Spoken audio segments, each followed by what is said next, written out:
that now, James. We're gonna sit here and fight each other if you don't let me control Yeah. this. All right.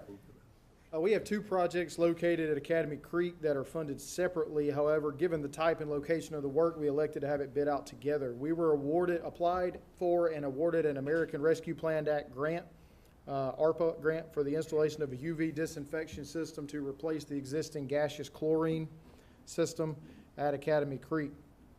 Let me get over here on the map. Okay, so essentially what we will be doing, this existing structure here is known as a chlorine contact chamber. We inject gaseous chlorine right here, and it goes through all of these channels and through this serpentine method. There's two sides.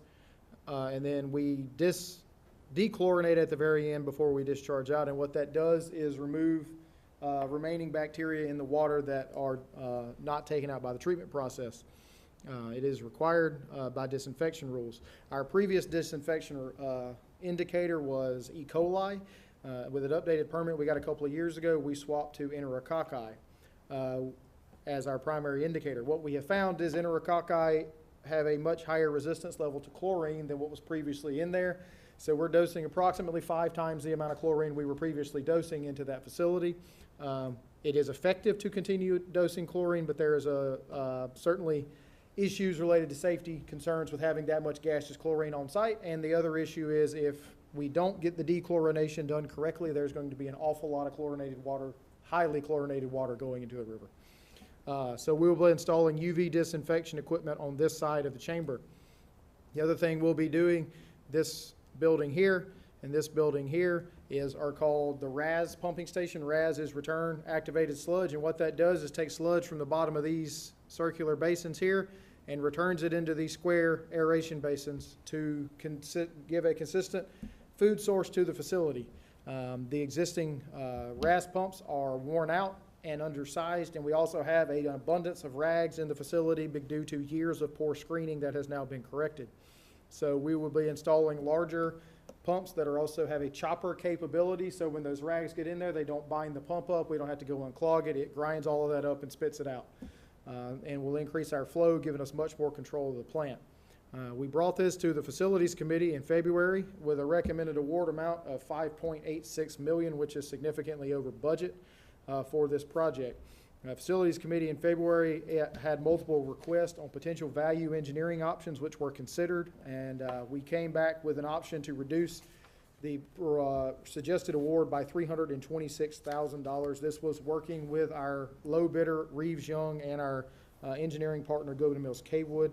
So the recommended award amount now is $5.534 million. We have $1.5 million for the RAS project and the R&R currently funded. And surprisingly enough, that was the exact bid amount for the RAS project. The UV installation, we have $1.17 million remaining in the ARPA grant. We have pre-purchased the UV equipment, and it is on site at Academy Creek, but the bid amount was $3.8 million, leaving us $2.6 million shy. There are also $208,380 in extra work items that would be billed against the individual projects as needed. That is not a guaranteed commitment to spend those funds. So if this project is awarded, the additional funding need is $2,864,000, which would come out of uncommitted funds in the R&R reserve. The recommendation by staff, this was approved from a scope perspective at the facilities meeting last meeting, 1 o'clock, is to award this contract to Reeves Young for the construction of the RAS and UV upgrades at the amount of $5,534,000. This is a 300-day contract. I'll be happy to go into as much or as little detail on what this does at the plant that you would like me to. Let's make a motion, then we'll have. I'll move the Finance Committee recommend awarding a contract to Reeves Young LLC for the construction of the Academy Creek RAS and UV upgrades in the amount of $5,534,000. Second. Okay, discussion? Yeah, I think one of the things we need to bring up here is that before we did the upgrade on the Academy Creek plant, if you went and spoke with Mr. Riles, with the superintendent, and you say to him, "What's your biggest problem?" He would always have 2 words: the screens. Mm-hmm. And essentially, what was happening is the screens were wider there, and it's what keeps things from getting into our system. And there were parts of it were missing. And the upgrade we've done there is great, it's working well, but the problem is that we have a history now of things that got into there. And, you know, bed sheet, when you say rags, that's kind of a generalized term. And so what we're dealing with there is that we're dealing with to remedy what was built up over the years. And this is a good, the actual, the RAS pumps are what we really need. And what happens, so I did the walking tour of the plant with the director, and it's kind of amazing when you go through and you see, when you first see the what's coming in there, you got to deal with it. And we've made the improvements, and now we have to kind of follow through and get things working a little bit, better. And I think this is a really good option. So I like the RAS pumps, and of course, my feelings on the UV is anytime we can eliminate chlorine and danger like that's going to be much better. And and the UV does. We're using the technology of that. It actually. The same UV system that's installed at Dunbar that was Right, brought yeah. online in February, into January, early February, and it's working very successfully. And it doesn't actually kill the bacteria. Sterilizes the bacteria, Right. but their lifespan is so short that they can't reproduce, so they're considered eliminated. Right, yeah. So this is a better option from an environmental standpoint and everything. So that's the perspective I have on this, and that's why I think it's such an important project for the utility.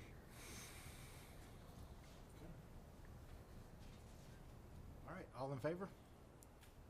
Motion carries 3-0. Thank you. Mr. Burrows, Academy Creek RAS UV construction phase services. Yes, so I mentioned that we have been working with an engineering partner, Goodwin Mills Kaywood. They did the design for this work, and we went to them for a proposal to do construction administration and inspection services for these upgrades. They have provided a proposal for that in February. The value engineering options that we provided did reduce the amount of time that the contractor needed to be on site, so we asked for an updated proposal from Goodwin Mills Kaywood, which they have provided to provide these services in the amount of $269,000. This will be for doing construction administration, which involves submittal review. Let's see here. Yeah. So submittal review, the pay application review. They'll also do record drawings and things like that. And then they're budgeting 18 hours a week for inspection services. This is a not-to-exceed budget, so they will bill hourly rates against this. When they did this work for the first phase of the plant upgrade, we did come in about 7% under budget on their construction phase services estimate. So the recommended award is $269,000 to Goodwin, Mills, and Kaywood to perform these services for us. Motion?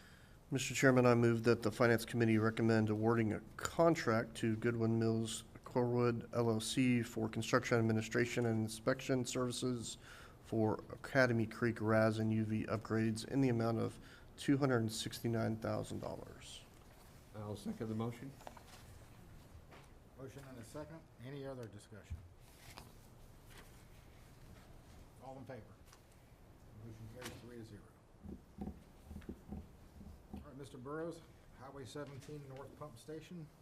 Yes, sir. In December of 2020, we were requested by GDOT in Glynn County due to, and I'll show you the picture here. This is an updated aerial photo of where they have cleared for the widening of Highway 17. This is an existing pump station that was owned by the owner of this mobile home park. That you can see, this pump station is in the GDOT. We were requested there, the force main for this does run further into the GDOT right of way, and we were requested to get that force main out of the GDOT right of way so they could widen the road. So us and Glynn County worked together to oblige that, which involved us running a new force main down this drainage easement and out to City Lanier. The board decided also that the existing pump station needed to go. And so we, in exchange for property for building a new pump station that met current joint water and sewer standards, agreed to take over the infrastructure inside the mobile home park, which will be a tremendous benefit to the residents of that mobile home facility. And so we bid out for construction of a brand new pump station to serve that. This pump station will also provide available service to this mobile home park and is deep enough that one day we could go underneath 17 to serve the east side of 17 with sewer as well.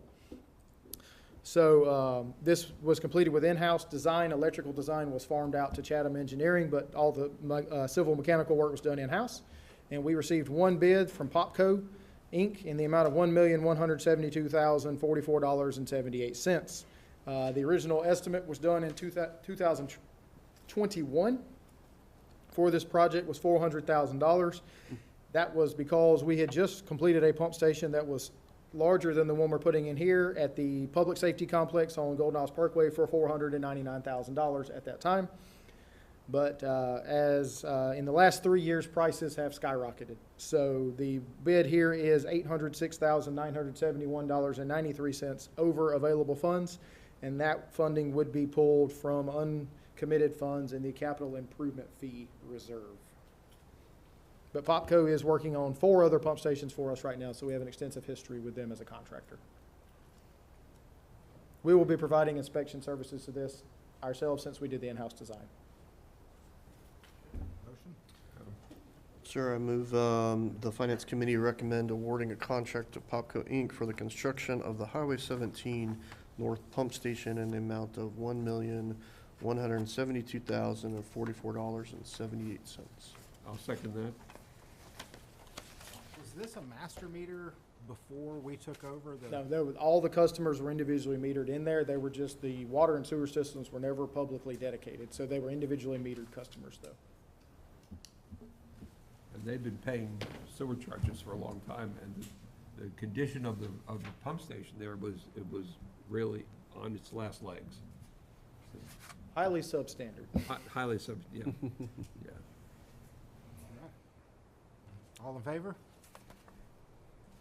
Motion carries 3-0.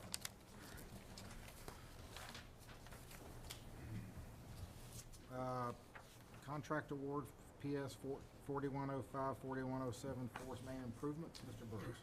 Yes, sir. We have 2 pump stations in the North Mainland. This is 4105 right here off of Winstead Drive, off of Kate Road. 4107 is further up here on Kate Road, across Perry Lane Road. This serves a large This serves a large portion of the North Mainland area, and we had 2 large development projects that were coming in simultaneously. This is the Bergen Woods development that is adjacent to the Public Safety Complex. And then over here is Saddlebrook. Phase 1 of Saddlebrook is built out, but Phase 2 of Saddlebrook, I believe, is like 150 homes, something like that, that were coming in at the same time that needed additional sewer capacity to fund those projects that downstream.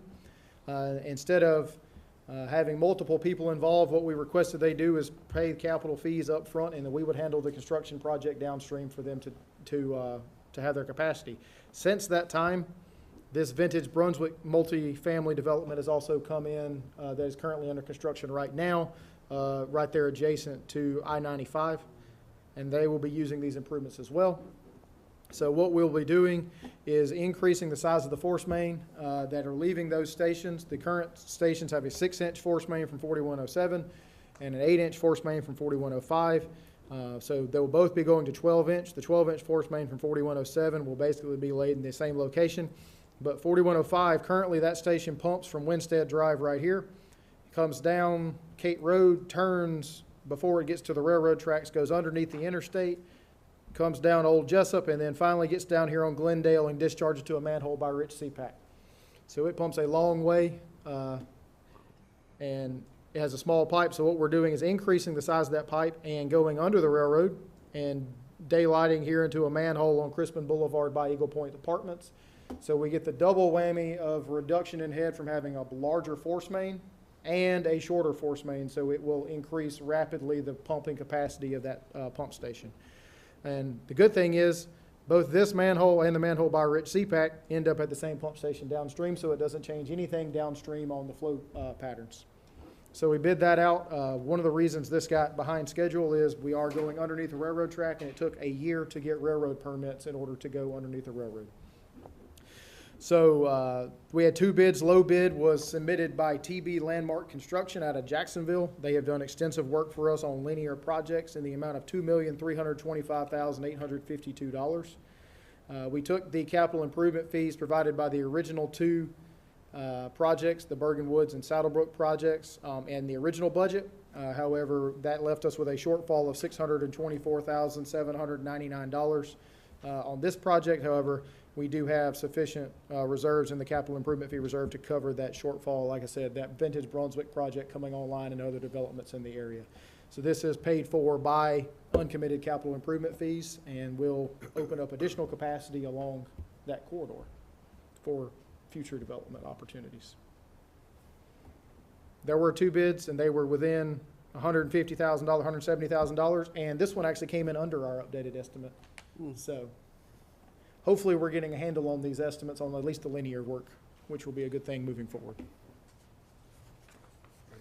I'll move the Finance Committee recommend awarding a contract to TB Landmark Construction, Inc. for the construction of Pump Station 4105 and 4107 force main improvements in the amount of $2,325,852. I second. Motion and a second. Any more conversation? All in favor? Motion carries 3-0. Palm Water Drive, water main improvements. Yes, sir. Palm Drive is the middle entrance to Sea Palms on St. Simons Island. Glynn County had the SPLOST 5 referendum prior to the formation of the Joint Water and Sewer Commission. There was remaining funds on that the project was intended for water main improvements in Sea Palms. That was the wording in the SPLOST referendum, and that money has been allocated to the Joint Water and Sewer Commission to perform those services. We did some looking around, updated our modeling, and the biggest bang for our buck for water improvements in Sea Palms is to increase the size of the main feeds coming across from the big main on Frederica into Sea Palms. We have already done, in conjunction with the Glynn County paving of Frederica a couple of years ago, we did the increase down here at Colonial. And you have 2 other entrances. You have Palm Drive, which is this project, and then North Windward. North Windward, we have bought materials for North Windward and for Palm. There is a development coming in right here on the backside of this area called currently called, it may change, these things change names all the time, currently called Greenside Villas, but they will need a new water connection across. So we're going to ask them to install larger diameter pipe than what they need. We'll provide them with the materials, and they'll make that connection at that time, so we won't have to make that increase at North Windward. So the remaining one is here on Palm Drive. This will be done to increase the entrance on Palm Drive. This is actually the one that makes the biggest impact of all the 3 doing it. This will take from a 6-inch inlet to a 12-inch inlet, and this will improve pressures and fire flows in the Sea Palms neighborhood as a result of this. We had 3 bids come back on this project. The low bid was from Shamgar Inc. out of Richmond Hill at $120,815. I'm gonna scroll down here. Our other 2 bids from TB Landmark was $244, and Popco was nearly $300. Shamgar notified us 2 days later that they had concerns that they may have misunderstood the scope of the work required for this project. And so we had a phone call that Friday where they indicated that they were unaware that this work had to be completed at night. Obviously, if we're going to open cut Frederica Road, that is going to be done at night. And they would need to consider whether or not they could complete the project for the amount they bid the project at. I will say that our bid documents clearly stated on page 4 that this project will require night work.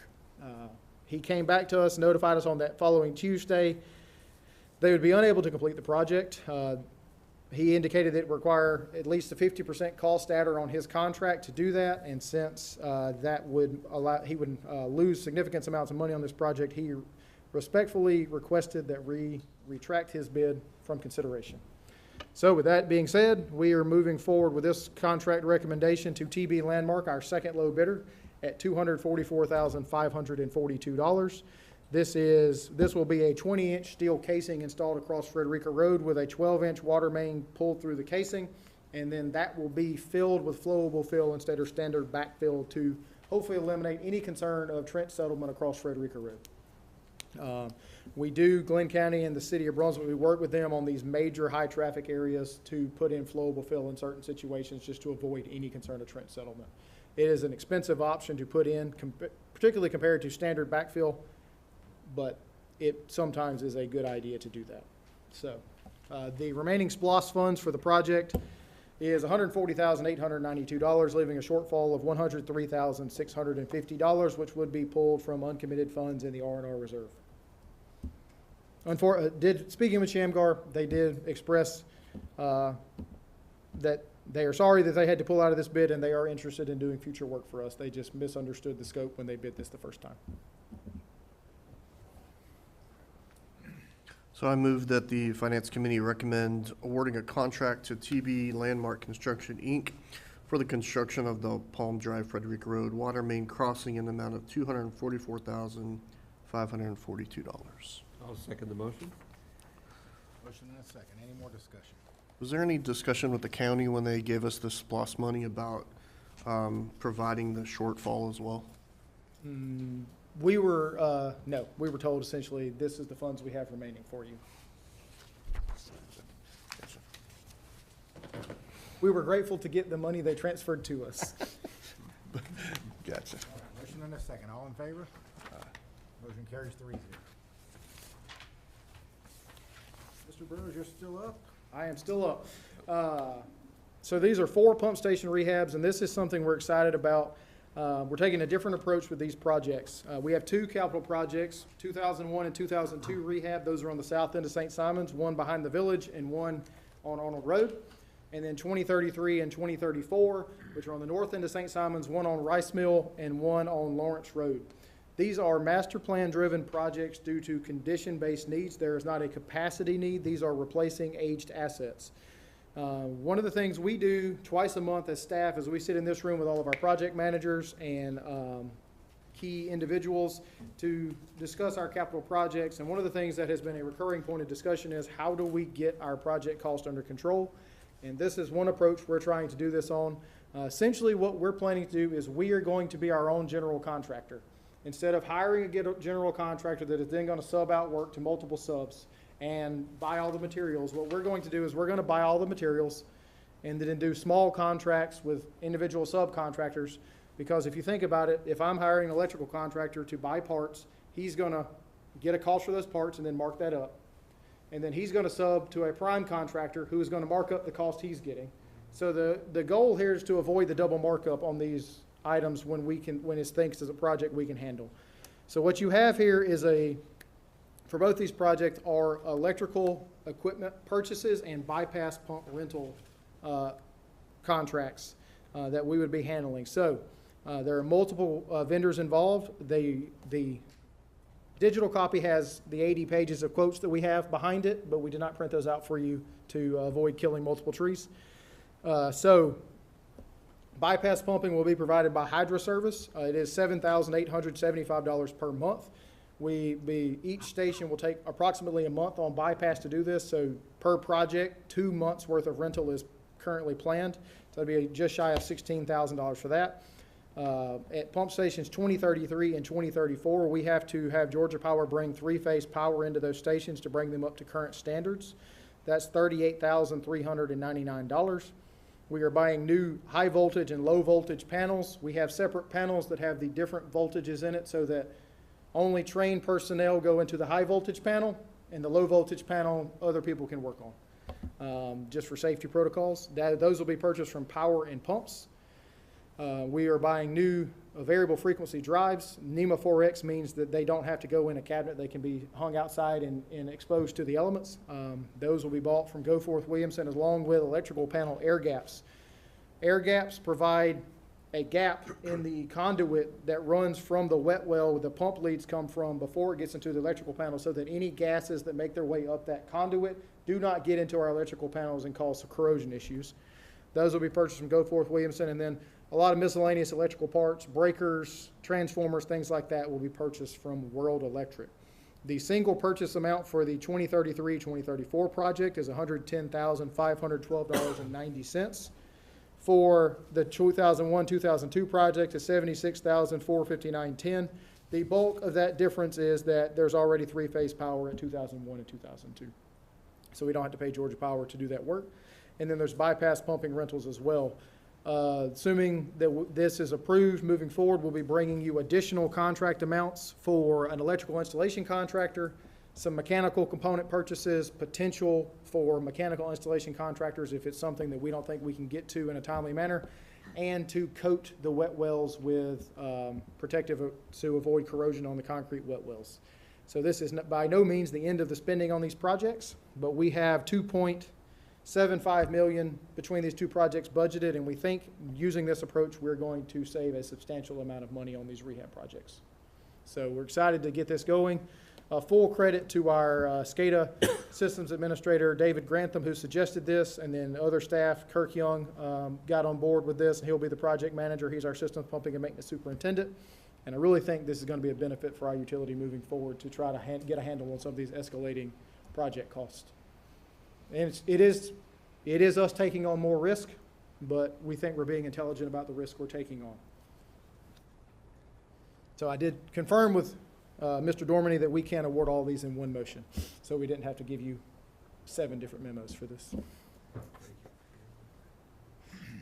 I'll move that the Finance Committee recommend approving the purchases from Hydro Systems Service, Inc., Georgia Power and Pumps, Goforth Williamson, and World Electric as shown in the rehab of pump stations 2001, 2002, 2033, and 2034. Second. Motion and a second. Any more discussion? I have one question. Is the Georgia Power cost, is that going to be fixed? Yes. Is that's not going to be anything that could vary? It's not going to vary. If this gets approved tomorrow, we'll cut them a PO on Friday, and they are not changing it. Okay. We are required to front the money, though. Georgia Power does not do work until they're paid in Well, advance. Not surprised. Yeah.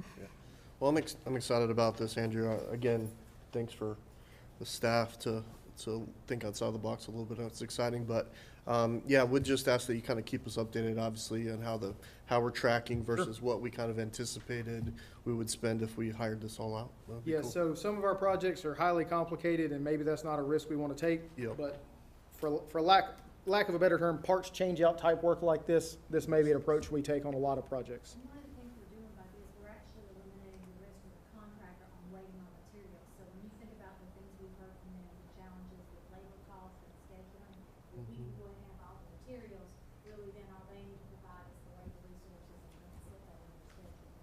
It makes it us an easier client for them to come because they know we have everything to do. Yeah, let's say we have all this material in mid-May, something like that. We call them and say, hey, I need you here June 1st to do this work. Can you do this for me? Well, yeah, I can do that week. That's not a problem. Yep.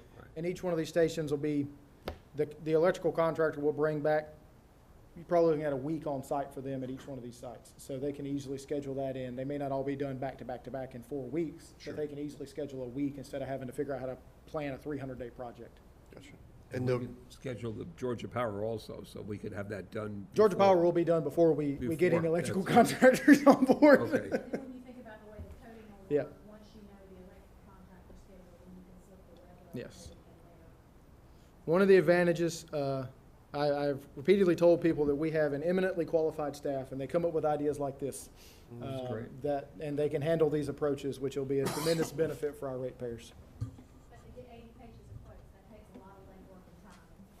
You guys put in a lot of legwork and time. I got them right here. Oh, Yeah. nice. We had it all tabbed and put together, and I see that. I need to make a table of contents so we can. Quite a bit of work on that one. We did get multiple quotes on these materials, so this is not just one number. So just that we are confirming this is the best pricing we can get. Wow. All right, all in favor? Motion carries 3-0. Thank you. All right, Canal Road Water Production Facility. Canal Road Water Production Facility is located on Glynn County Airport property on Harry Driggers. We have awarded a contract to Reeves Young to build, and this aerial photo is not up to date because there are no trees left out here, if you've been out there lately. But this little piece adjacent, 110 by 100 lot adjacent to our existing facility is where a ground storage tank will be located. And they're going through a current property swap between the Airport Commission and Glynn County for the Canal Road widening project. All of that land swap, because it is airport property, has to be approved by the FAA, and that takes at least 12 months to occur. So that we don't delay the construction of that facility any longer, what we have done has proposed a lease agreement with the airport commission, which they have standard terms of based off of the value of the property, 12% of the fair market value, or $577.50 a month, so we can lease that property from them until such time as we get airport FAA approval to actually swap the property. So the recommendation is to enter into this sublease agreement with the Airport Commission for $6,930 annually. And typically, we do not bring things in here that are lower than $25,000, but all property decisions are required to be made by the commission. I'll move that the Finance Committee recommend the full commission authorize the chairman to execute the necessary documents to approve funding for leasing of property from Glynn County Airport Commission for the Canal Road Water Production Facility. Second. If the FAA were to not approve it, do we That's have what I was wondering, too. a plan for a permanent lease? We could do a permanent lease at that point, yes, sir. It would likely be for the same amount that this lease would be for, because it's a standard, all airport property is based off of 12% of the fair market value. And this looks like this one's current one would be for 25 years, is that right? 25-year lease right now, so. And the airport cleared the land They already, did, right? somebody cleared the land out, the airport commission cleared the land before they sold the property, I guess, to get the timber off of it, so, it may have saved us a little cost on the water production facility construction, because they ain't gotta clear it now. And they left our fence standing up, so good job by them. All right. All in favor? Motion carries 3-0. All right, I will go into the discussion phase. Mr. Burrows, organizational budget request.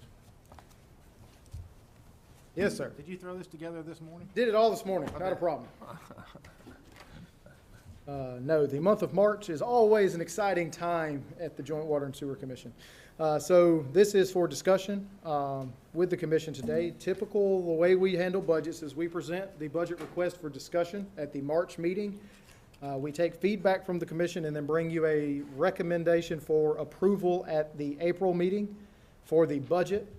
We then have to post the budget for public comment, and we hold town hall meetings in June. And the official rate resolution for the following year is approved at the June meeting. So this is not the last time you will see this information. But there is the packet that you have follows this somewhat, but it is not the exact same packet, just to boil it down into something. So we had 3 goals, and I'll say our budget team is myself, Ms. Roberts, Mr. Owens, and Ms. Wilson, who just stepped out. We sit down with every superintendent and review their proposed budgets. They're required to submit budget requests, and then we get our red pencils out and start sharpening. So our budget goals going in, we want to, for our customers, maintain affordability despite, as we've seen with project costs, chemical costs, things like that, power costs last year, and we just talked about insurance costs with Mr. McGinty, things rising rapidly in this inflationary period. Also, with the capital cost, we want to increase our project funding so that we can maintain the investment. We have made tremendous progress at this utility in the last 5 to 6 years with the amount of work we have been able to get done on our systems, and we don't want to start slowing down on that more than we absolutely have to, because that will cause us to get further behind. And we also are always looking at ways to improve our operational efficiencies, and we got a couple of items we'll highlight on that. So here's some general highlights on the budget. I am requesting a rate adjustment this year, which we'll get to shortly. There is a repair and replacement reserve funding increase budgeted to try to take care of those capital costs on projects. And then we have limited capital equipment replacement. Capital equipment replacements are included in the budget. Some of that is pure equipment. Oftentimes what you'll see on that is vehicle replacements. We are not recommending any vehicle replacements this year. Staff has requested several vehicle replacements, but due to concerns with the budget, we have eliminated all vehicle replacements this year. So our top line dollar value, our existing year budget is $35.97 million. The requested budget for next year is $38.93 million. That is a requested budget increase of 8.2%. The requested rate adjustment is not 8.2%. So just keep that in mind. So where are those revenues coming from? Approximately 40% of our revenues in this budget would come from sewer revenues, 21% would come from water revenues, 12% from REU fees, 18% from admin fees, 5% for what we'll call other income items that are service fees, late fees, septic hauler charges, scrap sales, things like that. Interest income on our existing cash on hand, 2.5%, which is much higher than it has been in the past, which we'll talk about. And planning and construction fees, our planning and construction group, when they review private development plans, they charge flat rate fees for reviewing those plans. So that generates about $40,000 a year for us. So our revenue highlights, if this is approved at the April meeting, as currently stated, the average residential customer would see an increase of $2.48 per month, which is approximately 4% on their average monthly water and sewer bill. As we know, Pinova announced their closure last summer, right after we approved the budget last year. Pinova previously was approximately 3% of our budget. About $1 million a year came from Pinova. So there is no revenue from Pinova projected in the next year's budget request.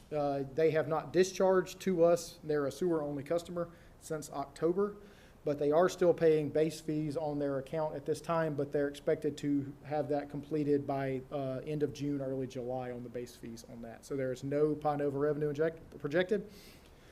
However, the higher investment projections are included in there. We were gun shy last year on our investment projections because the year before we took a book loss, not an actual cash loss, but a book loss of almost $2 million in our investments due to fair market value changes.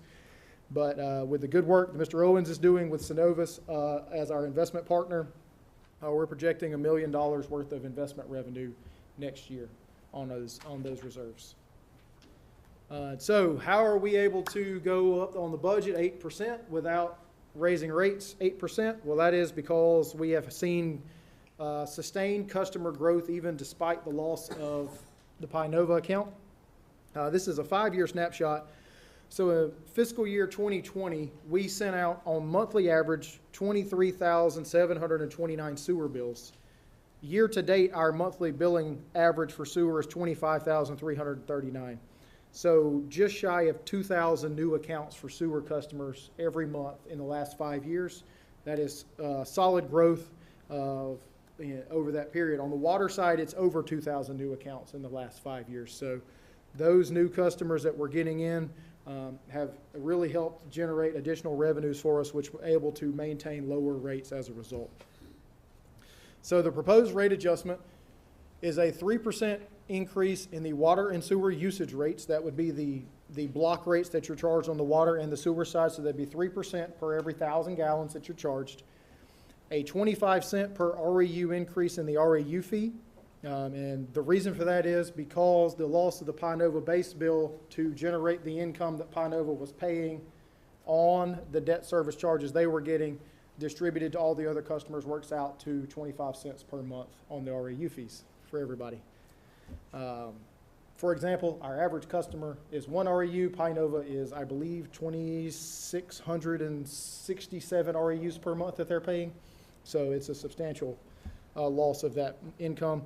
And then a 50-cent per month per bill on both water and sewer for the administrative fee. That is a per bill increase. So if you do the math on that, our average residential customer uses 4,200 gallons a month. That's $2.48 per month. So, for example, bill impacts. So if you use 1,000 gallons of water or less, you are not billed usage rates because our base rates include 1,000 gallons of water and sewer usage. That current bill is $28.50. If these proposed rates go into effect July 1st, that would be $1.50 per month increase on that bill. 50 cents on the water base, 50 cents on the sewer base, 25 cents on sewer REU, and 25 cents on water REU. You get to $1.50. So the new base bill will be $30. And then you see it going up. If you use 7,000 gallons of water a month, which is a pretty high usage for a standard residential account, you'd see an increase of $3.44 per month. Just some example of some commercial small restaurant. This would be, say, what we would consider more of a mom and pop style restaurant. 5 REU account uses 40,000 gallons of water a month. They'd see an $18 a month increase in their bill. If you're a chain restaurant, sit down restaurant like say a Cheddar's or Logan's or something like that, 34 REU account uses 100,000 gallons of water a month, they'd see about a $56 increase. And then if you're an apartment complex, let's say a 124 unit apartment complex that's master metered, got 328,000 gallons of usage, bill would go up $190 a month. So, bill history, just a little bit here from fiscal year 19, which began July 1st of 2018 through June 30th of 2023. If you used our average residential customer's bill, it did not change from July 1st of 18 through June 30th of 23. And that stayed at 6103. Last year, we did a rate adjustment on the sewer, and that bumped at 80 cents. And then the proposed for next year would bump it another $2.48. So over a 7-year period, if this is approved, the average residential customer's bill will have went up $3.28 over 7 years. How does that compare? I don't always love this slide, mostly because every water and sewer system is very different. Some are more spread out, some are more compact.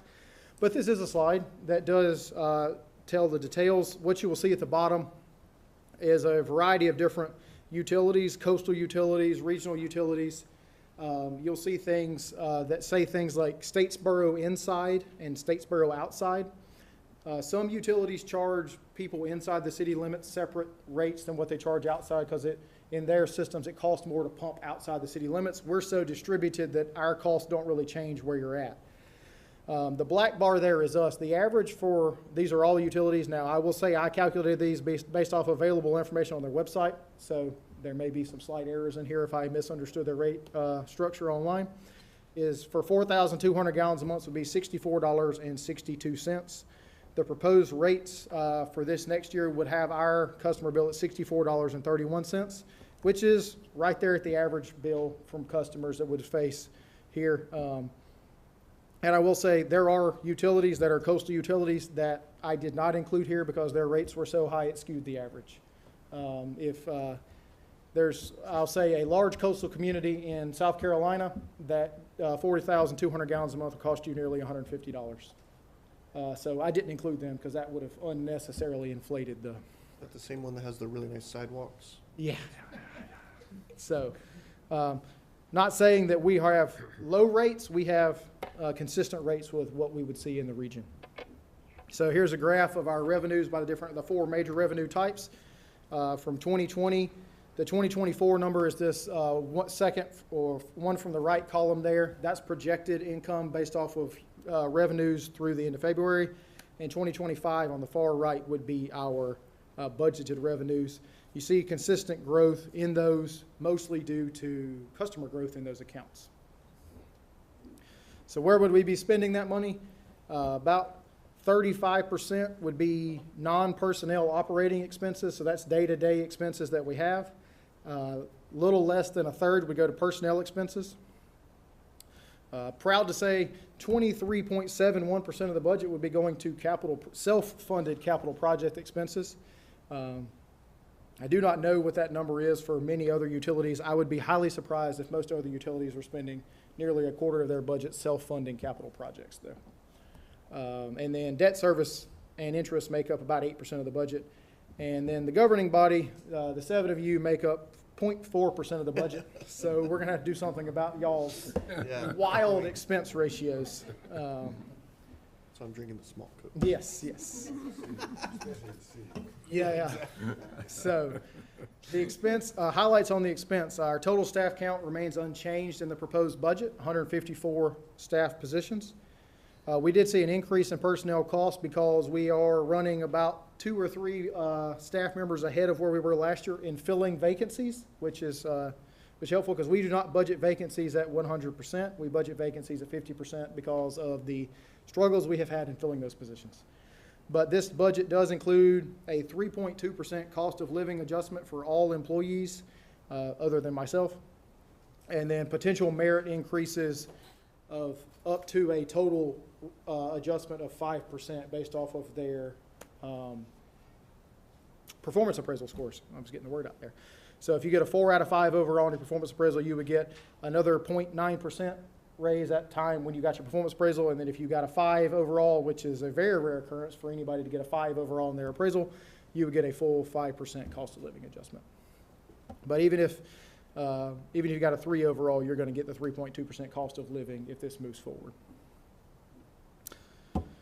All right, so our different operating groups, wastewater treatment and systems pumping, those are our sewer groups. They make up approximately half of the budget. The water side makes up about 15% of the budget. Finance, it says 12%, but I would bring to your attention, that is where all the employee health insurance charges go. So that, even the health insurance charges for every other division is in there.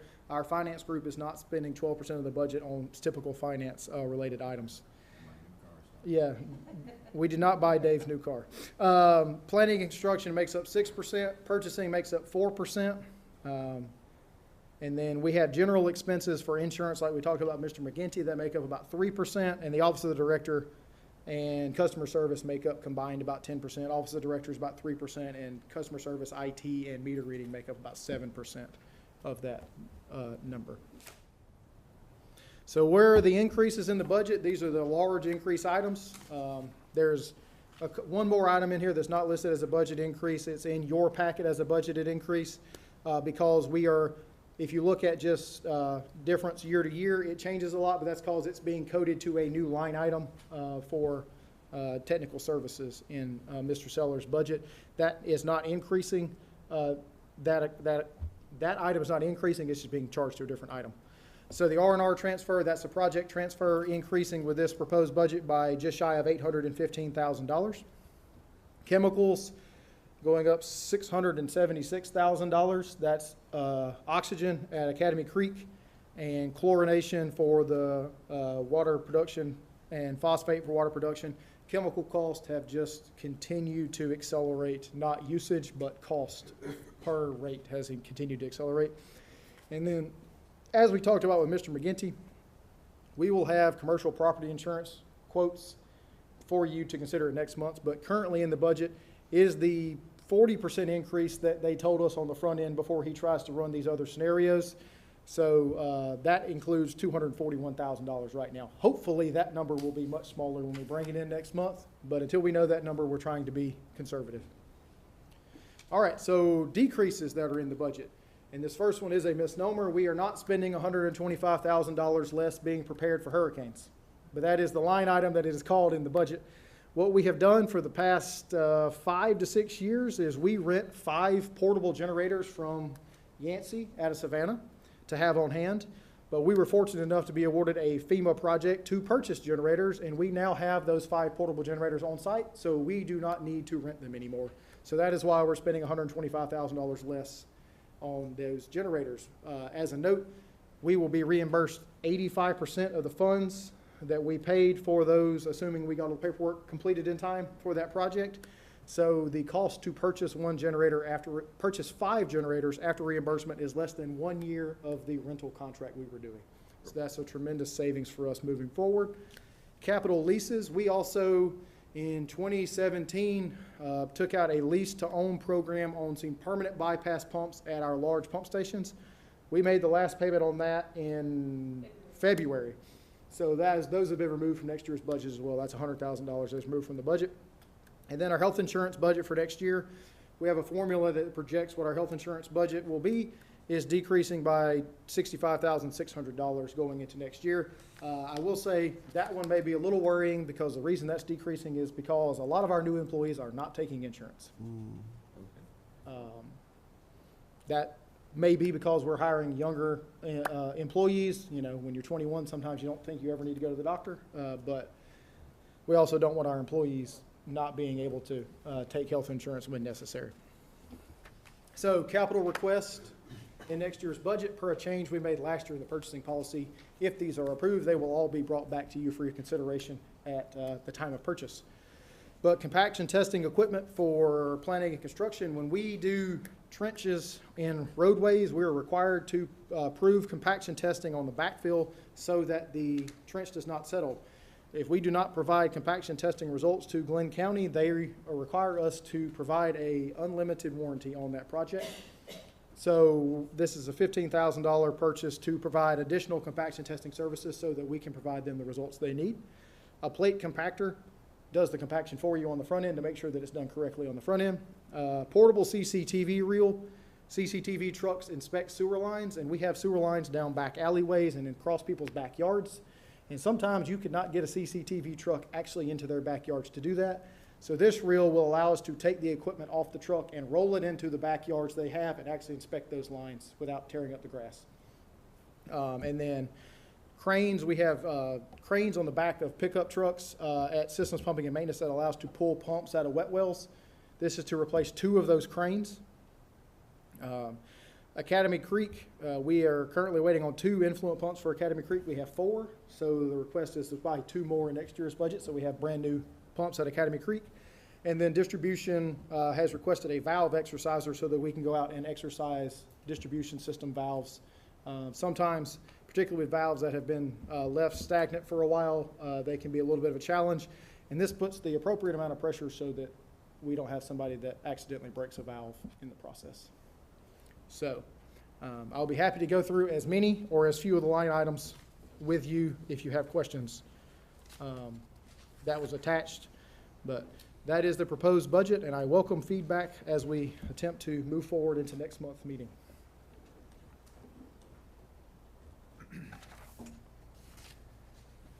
I think in light of the fact that we just approved $9.6 million in projects, I think asking our customer base for 4% is reasonable. And something that,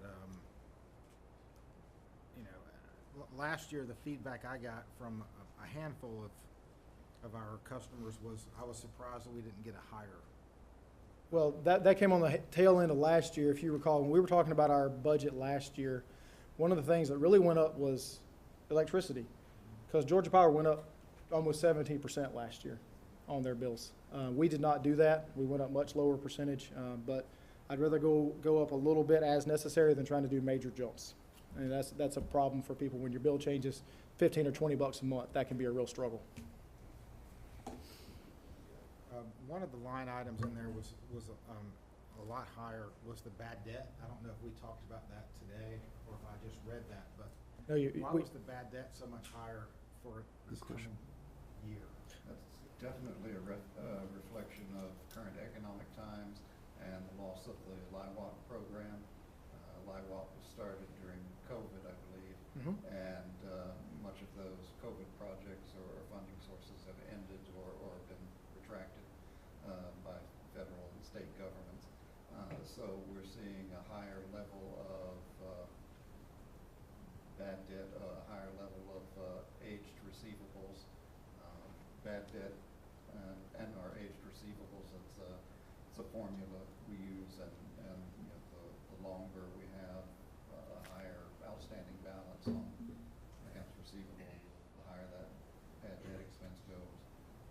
It's something that we're looking at in multiple ways to try and target and address. How can we improve collections, and what sources of assistance can we point our customers to help them get caught up on bills, things like that. I will say, and Ms. Wilson can probably speak to this from her time here, that number used to be over $1 million a year. So we've actually made tremendous progress on that. It jumped back up a little bit this year. Hopefully that we'll get that headed back in the right direction. Yeah, LIBOT was a tremendous advantage, not just for us, but for a lot of utilities nationwide, statewide, I know, and nationwide. There's a program, the Energy Assistance Program has been around for many years and has been very successful. So there's lobbying efforts going on from the AWWA to try to get the federal government to refund that program, because we were able to get something in the neighborhood of $400,000 worth of funds to help our customer base out that qualified for financial purposes. It was a real help. It was administered by our Community Action Authority partners, and it was a very successful program. And if it is re-administered, we will certainly get with that program again and help some folks out. I will say this 539 number that you see, that's a linear projection. That number technically isn't linear. It's based off of the facts. So that projection number is, just because the sheet does linear projections, is higher. But we expect it to be closer to this 220 number by the end of the year. But for my purposes of projecting forward, I'd rather be conservative on what that would end up being at the end of the year. I think that the $2.48 is very, very reasonable. When you look at how much things have gone up over the last 3 or 4 years, all you need to do is go look for a new car and prepare for the sticker shock. And so this is a very modest amount, and it's very customer friendly. Also, you know, we're local. You know, everyone here. We're not like Georgia Power, you know, sitting up in Atlanta there in their offices. We're all here, and we're all in it together, and we need to plan for the future. And this is a modest increase.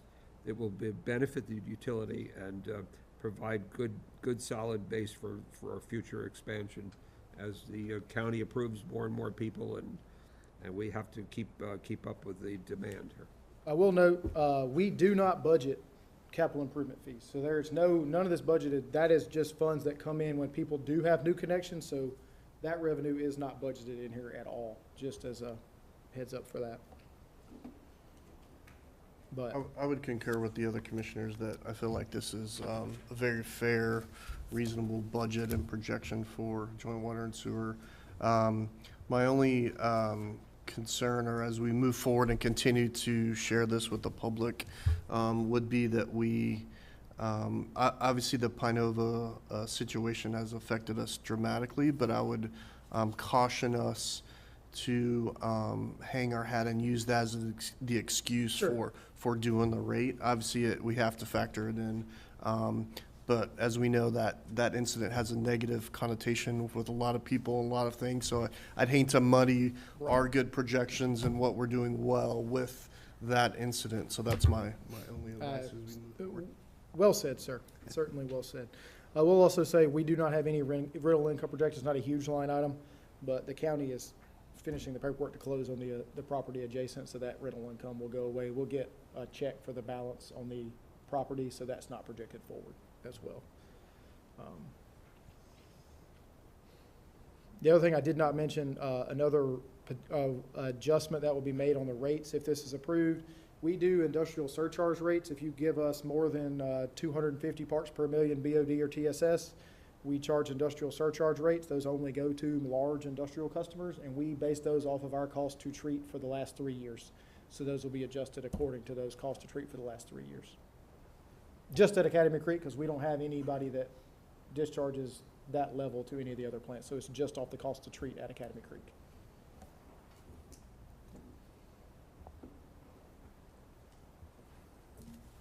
But if you do have any questions and or feedback, please get those to me over the next couple of weeks, and we will bring this with feedback incorporated, hopefully, to you for consideration for approval at the April meeting. I want to thank you and your staff for the amount of work that you put into this, because I know there are many late nights and maybe even some sleepless nights as you go through the numbers and pare things down, and it's a real fun piece of work here, I say. And I would give credit to the superintendents. This was probably, in the time I've been here, the best group of first draft budgets we've gotten in. It's very, very well prepared coming into this year. They've learned the system that we've put into place, and it's worked very effectively. Obviously, nobody likes to have their budget request cut at all, but they understood. They're with the program, and I did not have to change the batteries in my no button this year. So good for everybody.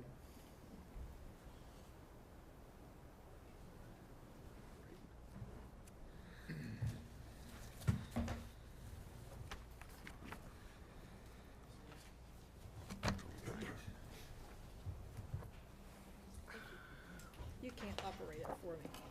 You can't talk. Is it working?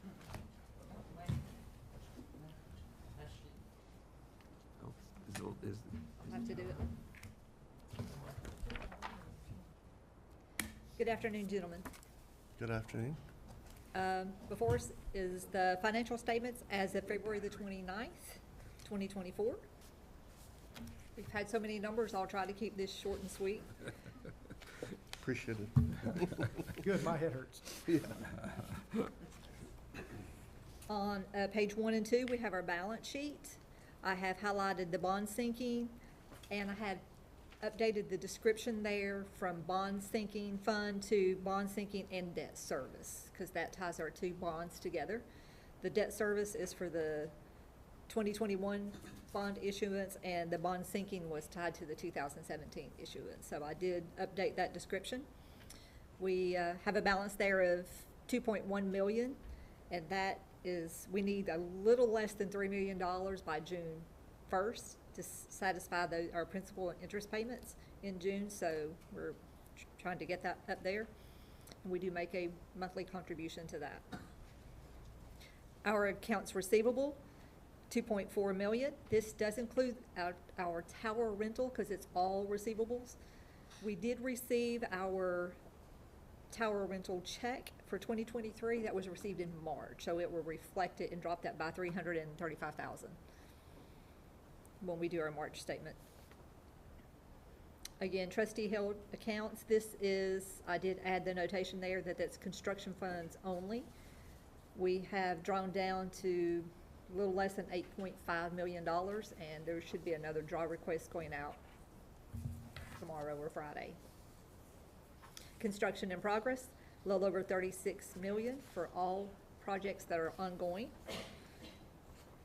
Retainage payable, we're at a little less than $1 million, and this is retainage on those ongoing projects.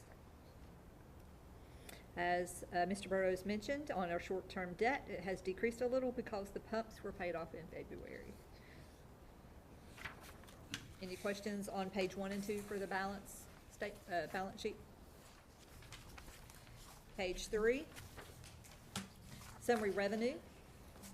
Our percentages that we're using for an 8-month budget is sewer revenues 67.35, water 67.60, debt charges 67.1, administrative fees are 67.8, and this is calculated over a 4 or 5 year, 4 year, and it does not count current year. Right. When we're calculating these. So for the capital fees for that year up, for the new improvements or the tap-ins, those are not included in that. We'll say February is the second lowest revenue month we have. March is the lowest revenue month we have because that is February billings. And there's less outdoor water usage in January because it's colder. So February and March are the two lowest revenue months. So that's why it gets more in line on the linear projection at that point. July and August are two of our 3 highest revenue months. So when you look at that going next year, it looks like we're really supercharging it to start the year. That's just because of seasonal water usage patterns. So operating revenues, we are over projected budget by 2.8. As you can see, interest income is over projected by 1.6. So again, the new budget is a little more in line with what we perceive that to be the upcoming year. Net operating revenue, 951,000, with a net revenue before capital fees of 671,631. At the bottom, you do see the capital improvement fees for the year to date, a little less than $2 million. Our SPLOST revenues, 1.7. For the total, including back in April, May, June, up to now, we're at 2.6 million. The total received by the county on the SPLOST as of February was 29.5 million, and Joint Water and Sewer gets its 12.5% after the city gets its distribution. So just to update on that. Any questions on revenue? I will note that Mr. McGinty mentioned a $400,000 claim that we filed on property insurance. We did get that check last week. So that will offset some of those cost overruns you see on, because we had to front those cashes there. Right. And that will reflect on March's statements. On to page 4. Oh, I'm sorry, I'm not rolling forward here. My apologies.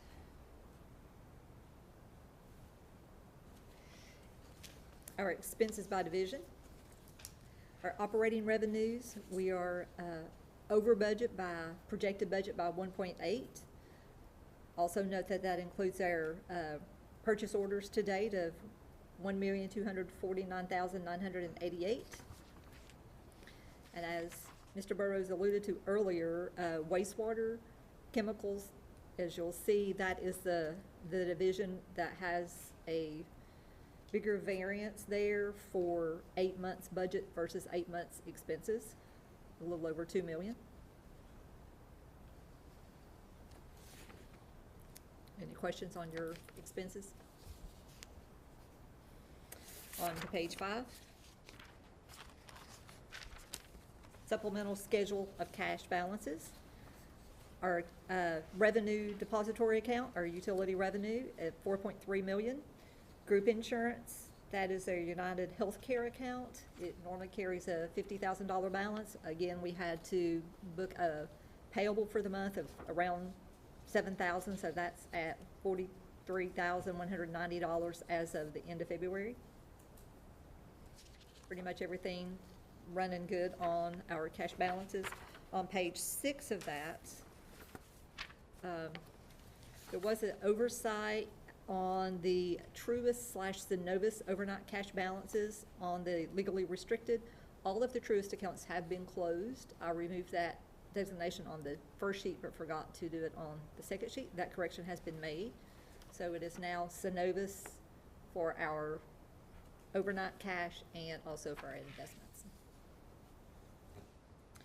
Our total at the bottom for all cash, $81,727,272.